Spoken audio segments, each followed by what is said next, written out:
وَإِذْ اور جب، و اور اذ اور اذا جب، فرقنا پھاڑ دیا ہم نے، فرق تفریق استعمال ہوتے ہیں نا، فریق اردو کے الفاظ ہیں، تو فرق کسی کو کہتے ہیں کہ ایک چیز کو دوسرے سے جدا کرنے کو کیا کہتے ہیں؟ فرق کرنا۔ تو فرقنا پھاڑ دیا ہم نے، اور یہ ہم نے کا معنی ہم کہاں سے کر رہے ہیں؟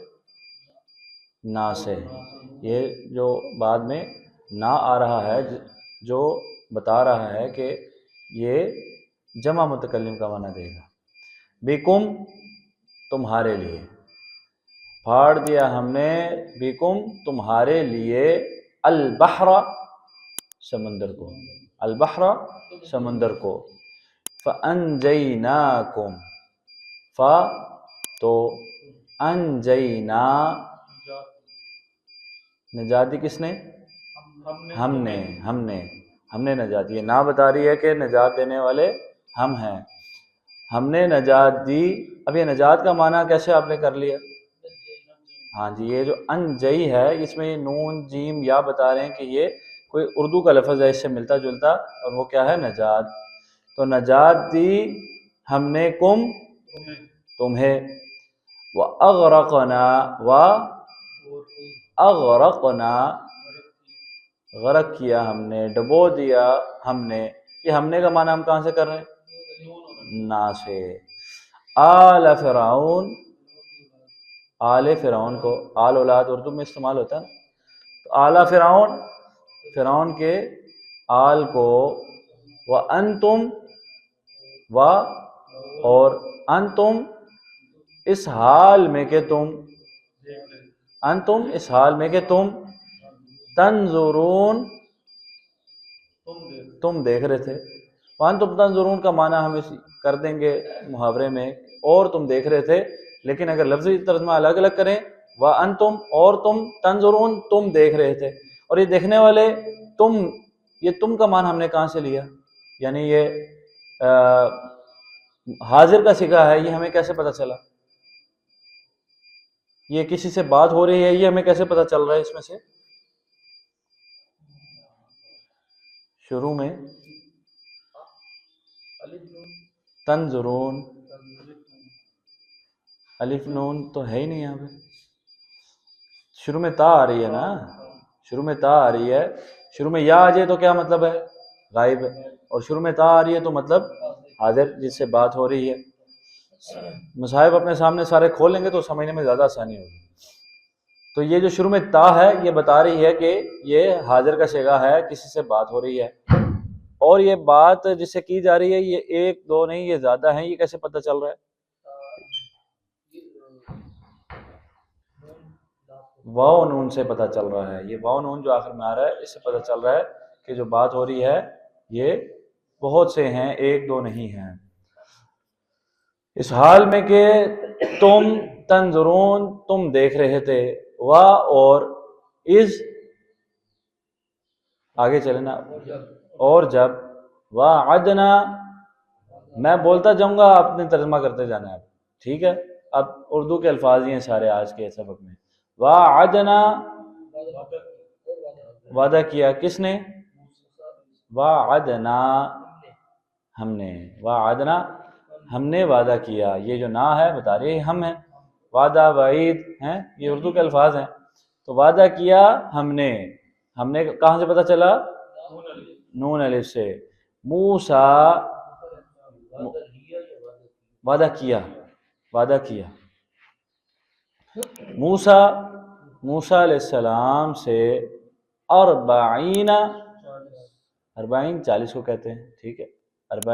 40 النووی، امام نووی کی جو کتاب 40 ہے اس میں 40 احادیث اکٹھی کی ہیں امام نووی رحمہ اللہ نے۔ تو 40 لیلتن راتیں، لیل و نہار، لیلۃ القدر استعمال ہوتا ہے نا اردو میں، تو لیلہ کس کو کہتے ہیں؟ رات کو، لیلتن رات، تو لیلتن 40 لیلتن 40 راتیں، ثم پھر، ثم پھر، ثم بار بار آئے گا قرآن میں، بہت استعمال ہے ثم کا. پھر اتخذتم، اتخذ، اخذ کیا ہے، زبردست معنی نکالا ہے. اخذ کس کو کہتے ہیں؟ اردو میں استعمال ہوتا ہے نا، کس کو کہتے ہیں؟ نکالنے کو، پکڑنے کو، اختیار کرنے کو. تو اتخذتم، بنا لیا تم نے، اختیار کر لیا تم نے. اتخذتم، بنا لیا تم نے. یہ تم نے کا معنی ہم کہاں سے کر رہے ہیں؟ تم، اخذ ہو گیا نا، زال تک اخذ ہو گیا، ٹھیک ہے. اب یہ آگے تم، یہ ضمیر ہے کس کی؟ حاضر کی، جمع حاضر کی، جمع مذکر حاضر کی یہ ضمیر ہے. اتخذتم، تم نے بنا لیا، العجل، بچڑا، العجل، بچڑا، من سے، من سے، من سے، بعدہ، اس کے بعد، کس کے بعد؟ موسیٰ علیہ السلام کے جانے کے بعد. یعنی موسیٰ علیہ السلام سے اللہ رب العزت نے وعدہ کیا 40 راتوں کا، اور وہ وعدہ کس لیے تھا اس پہ بعد میں کرتے ہیں. تو موسیٰ علیہ السلام کے جانے کے بعد انہوں نے کیا کیا؟ بچڑا بنا لیا. وَأَنْتُمْ، اس حال میں کہ تم، ظالمون، ظالم تھے. ثم، اچھا یہ ظالم کتنے ہیں؟ 1 2 ہیں یا زیادہ ہیں؟ کیسے پتہ چل رہا ہے؟ واو نون سے، واو نون سے، صرف نون نہیں، واو نون سے. ثم، پھر، عفونا، عفو درگزر استعمال ہوتا ہے نا اردو میں، معاف کرنا. عفونا، کس نے؟ ہم نے. یہ ہم نے کیوں مانا کر رہے ہیں عاصم صاحب؟ نون الف کی وجہ سے. ہم نے معاف کیا، عنکم، تمہیں، عنکم، تمہیں معاف کیا، من بعد، من عامر صاحب، من سے، من سے، بعد، بعد. جو ترجمہ میں کر رہا ہوں اس پہ ساتھ ساتھ چلیں. جو سبق ہے پچھلا، یعنی جو ہم لفظ پڑھ چکے ہیں، وہ بعد میں جب آپ 2 ساتھی ہو کے پڑھیں گے، میں بھی یہاں پہ موجود ہوتا ہوں، تو اس ٹائم اس کو دیکھ لیں گے. تو من سے، بعد، بعد اردو کا لفظ ہے. ذالک، ذالک اس، یعنی ذالک ویسے استعمال ہوتا ہے وہ کے معنی میں، وہ کے معنی میں. لیکن جب محاورے میں ہم اب ترجمہ کریں گے تو اس کا معنی ہم کریں گے اس کے. تو اب اس کا اب با محاورہ ترجمہ کریں، من بعد ذالک، اس کے بعد. ٹھیک ہے، ہم نے تمہیں معاف کر دیا اس کے بعد. یعنی موسیٰ علیہ السلام کے جانے کے بعد تم نے بچڑا بنا لیا، اور پھر ہم نے تمہیں معاف کر دیا، لعلکم، تاکہ تم، تشکرون، ہاں جی لفظی ترجمہ کریں تم شکر کرو. ایسے تو ٹھیک ہے، لعلکم میں آ گیا مانا تاکہ تم تشکرون، شکر کرو. لیکن ابھی ہم چونکہ لفظی ترجمے کے اوپر فوکس کیے ہوئے ہیں، تو اب ہم تشکرون کا دوبارہ معنی کریں گے کہ تم شکر کرو. یہ تم کا معنی میں کہاں سے لیا؟ تشکرون میں، تشکرون میں شروع میں موجود تا سے ہم نے معنی تم کا لیا. اور یہ تم ایک ہو، 2 ہو، یا بہت سارے؟ واو نون بتا رہے ہیں کہ یہ زیادہ ہیں، جمع کا صیغہ ہے، جمع مذکر حاضر کا صیغہ ہے. وَإِذْ، اچھا جی یہ کافی ہے. اللہ رب العزت نے ان آیات میں اس چیز کا، اللہ رب العزت انعامات کا ذکر کر رہے ہیں جو بنی اسرائیل پر رب تعالیٰ نے کیے. ان میں سے جو ایک انعام رب تعالیٰ نے کیا وہ یہ تھا کہ جو فرعون جو ذبح کیا کرتا تھا ان کے بچوں کو، عورتوں کو زندہ رکھ کے ظلم و ستم کی داستانیں قائم کی جاتی تھی، تو اللہ رب العزت فرماتے ہیں کہ ہم نے اس وقت کو یاد کرو جب ہم نے تمہارے لیے سمندر پھاڑ دیا تھا. تاریخ انسانی میں کبھی ایسا نہیں ہوا کہ سمندر کے درمیان میں بغیر کسی رکاوٹ کے رستہ بن جائے. ایسے نہیں ہوتا کہ چلتا سمندر ہے درمیان میں رستہ بن جائے. تمہارے لیے ہم نے خاص یہ کیا کہ کے درمیان سے تمہارے لیے ہم نے سمندر کو پھاڑ کر کے رستہ بنایا اور تمہیں نجات دی، اور آل فرعون کو ہم نے غرق کیا اس حال میں کہ تم دیکھ رہے تھے۔ سورہ یونس میں اور سورہ شعراء میں رب تعالیٰ نے اس کو تھوڑا مزید تفصیل سے بیان کیا ہے کہ جب فرعون کے پاس موسیٰ علیہ السلام کو رب تعالیٰ نے بھیجا تو اس نے جب دیکھا کہ موسیٰ علیہ السلام نے معجزات دکھائے ہیں، اب اس کو پریشانی لگی کہ چمگوئیاں شروع ہو گئیں کہ یہ معمولی چیزیں تو نہیں ہیں جو موسیٰ علیہ السلام عصا ڈالتے ہیں وہ اژدہا بن جاتا ہے، بغل میں ہاتھ ڈالتے ہیں وہ چمکتا سورج کی طرح چمکنے لگ جاتا ہے۔ تو اب یہ چیزیں دیکھ کر کے ہر بندہ ہی ڈاواں ڈول ہو رہا تھا، موسیٰ علیہ السلام پر ایمان لانے کی طرف جا رہا تھا۔ فرعون نے وہاں پر چال چلی، موسیٰ تو جادو کر رہا ہے، تو جادوگر ہے اور تو جادو کر رہا ہے۔ تو اس پر پھر فرعون نے کہا کہ بھئی ہم بھی جادوگروں کو اکٹھا کرتے ہیں، مقابلہ کرا لیتے ہیں، ہم اپنے جادوگر لے آتے ہیں، موسیٰ تو اپنا جادو پیش کر۔ پھر اسی طرح ہوا کہ سارے علاقے سے جادوگر اکٹھے کیے گئے، اور جادوگروں جب وہ میلے کا موقع آیا جس پر اکٹھا ہونا تھا سب نے، موسیٰ علیہ السلام بھی وہاں پہنچ گئے۔ تو انہوں نے جادوگروں نے کہا کہ موسیٰ پہلے آپ اپنا جادو پیش کرتے ہیں یا ہم کریں؟ تو موسیٰ علیہ السلام نے کہا کہ تم اپنا جادو پیش کرو۔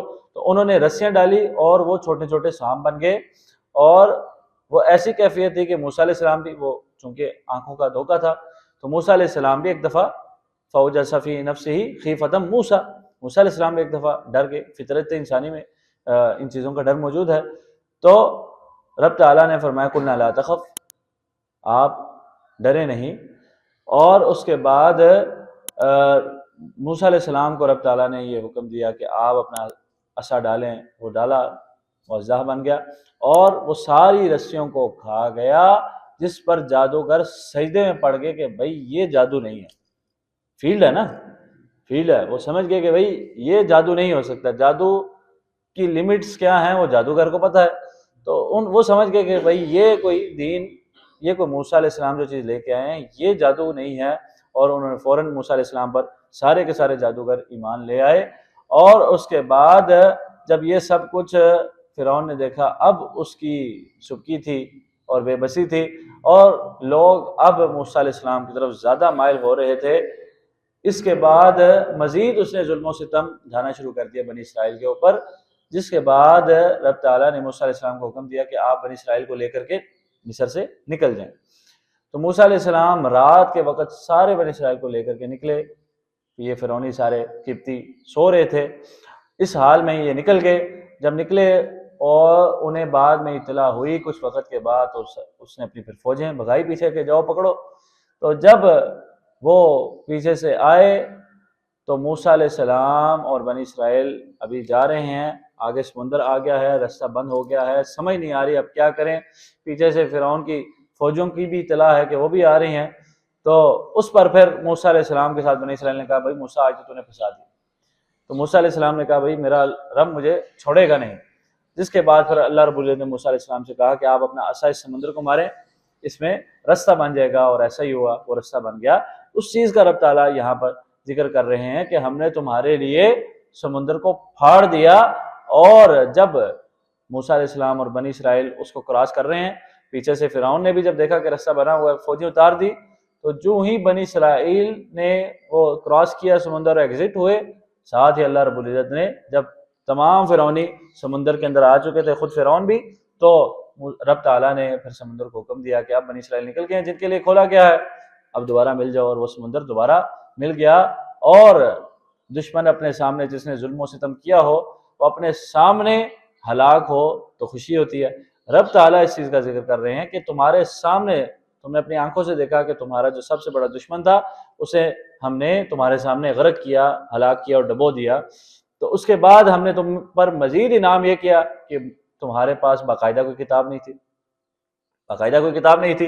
موسیٰ علیہ السلام سے 40 راتوں کے لیے رب تعالیٰ نے تورات دینے کے لیے آپ علیہ السلام پر تو وہی بتدریج نازل ہوئی، کچھ کچھ حصہ جبریل امین لے کر آتے رہے، لیکن موسیٰ علیہ السلام کو پوری تورات ایک ہی دفعہ میں 40 راتوں کے اندر دی گئی۔ تو ان 40 راتوں کے لیے رب تعالیٰ نے موسیٰ علیہ السلام کو بلایا، اور جب موسیٰ علیہ السلام اس تورات کو لینے کے لیے گئے، جس سے پہلے تمام بنی اسرائیل موسیٰ علیہ السلام کی احادیث پر عمل کر رہے تھے، یعنی اس سے یہ بھی پتہ چلتا ہے کہ حدیث بھی وہی ہے۔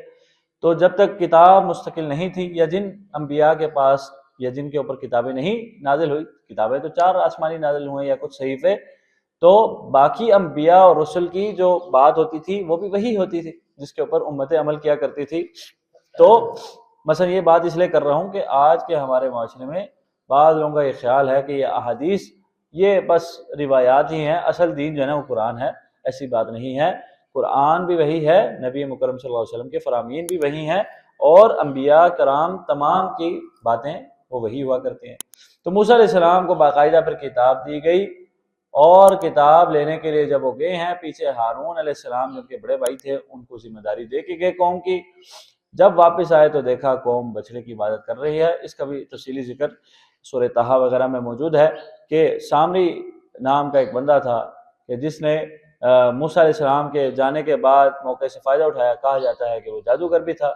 تو اس نے زیورات اکٹھے کیے اور ایک بچڑا نما ان کو بنا دیا عبادت کے لیے، چونکہ پہلے عادت پڑی ہوئی تھی فرعونوں کے ساتھ رہ کر کے غیر اللہ کی عبادت کرنے کی، بتوں کی عبادت کرنے کی۔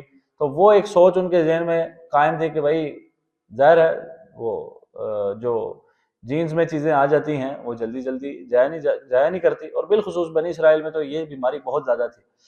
تو اس پر پھر جب اس نے بنا دیا تو اس کے لیے اس میں کیا تھا، جسد لہ خوار، اس کے جسم میں ایسے کہ ہوا چلتی تھی تو اس سے آواز نکلتی تھی، تو وہ سمجھتے تھے کیا بات ہے، ہمارا معبود ہے۔ مطلب عقلوں کی آپ اندازہ کریں کتنی یعنی کمی، کمزوری اور کوتاہی تھی ان کی۔ تو موسیٰ علیہ السلام جب آئے تو ان کے آنے سے پہلے ہارون علیہ السلام نے انہیں ڈانٹ پلائی کہ بھئی یہ کیا کر رہے ہو، لیکن ہارون علیہ السلام کی بات انہوں نے نہیں مانی۔ انہوں نے کہا موسیٰ آئیں گے تب تک ہم یہ کر رہے ہیں، موسیٰ آئیں گے تو ہم دیکھیں گے، وہ منع کریں گے تو ہم رک جائیں گے یا جو بھی کرنا ہوگا۔ موسیٰ علیہ السلام واپس آئے، جلالی طبیعت کے تھے، انہوں نے اپنے بھائی ہارون علیہ السلام کی داڑھی بال پکڑ لیے اور کھینچا کہ بھئی آپ کو ذمہ داری میں دے کے گیا ہوں اور آپ یہ کیا۔ تو ہارون نے کہا کہ میری بات تو سنیں، آپ غصہ کر رہے ہیں، میں نے کوشش کی ہے، آپ ایسی بات نہ کریں کہ بنی اسرائیل میں انتشار پیدا ہو جائے، آپ اور میں ہی اگر لڑ پڑیں گے تو کیسے نظام چلے گا۔ خیر تو تفصیلی بات ہے۔ تو اس کے بعد پھر رب تعالیٰ اس چیز کا ذکر کر رہے ہیں کہ تم ظالم تھے، ان الشرک لظلم عظیم، شرک سب سے بڑا ظلم ہے جو انہوں نے کیا۔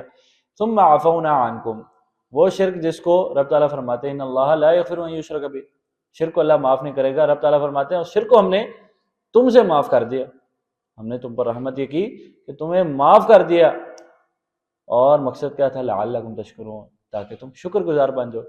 رب تعالیٰ سے معافی مانگنے کے بعد جب یہ احساس پیدا ہو کہ اللہ رب العزت نے مجھے معاف کر دیا ہے، دل میں فرحت اور سکون پیدا ہو، تو اس پر پھر اللہ کا شکر ادا کریں کہ اللہ رب العزت نے مجھ سے ایک بوجھ کو، ایک تکلیف کو دور کیا ہے۔ تو رب تعالیٰ معافی کے بعد شکر کا ذکر کر رہے ہیں، اور یہ بھی کہ کوئی تنگی پریشانی بھی آئے اور وہ ٹل جائے، اس پر بھی رب تعالیٰ کا شکر ادا کرنا چاہیے۔ رب تعالیٰ سے دعا ہے رب تعالیٰ ہمیں بنی اسرائیل میں جو بد خصلتیں تھیں ان سے بچنے کی توفیق عطا فرمائے۔ رب تعالیٰ ہمیں اپنے نبی مکرم صلی اللہ علیہ وسلم کی فرامین پر عمل کی توفیق عطا فرمائے۔ رب تعالیٰ ہمیں قرآن کے اوپر صحیح معنی میں عمل کی توفیق عطا فرمائے۔ رب تعالیٰ ہمارے گناہوں سے درگزر فرمائے، اگر شرک کوئی زندگی میں ہوا ہے اس کو بھی معاف فرمائے، دیگر گناہوں کو بھی معاف فرمائے، اور ہمیں شکر گزار بنائے۔ وما توفیقی الا باللہ، علیہ توکلت و الیہ انیب۔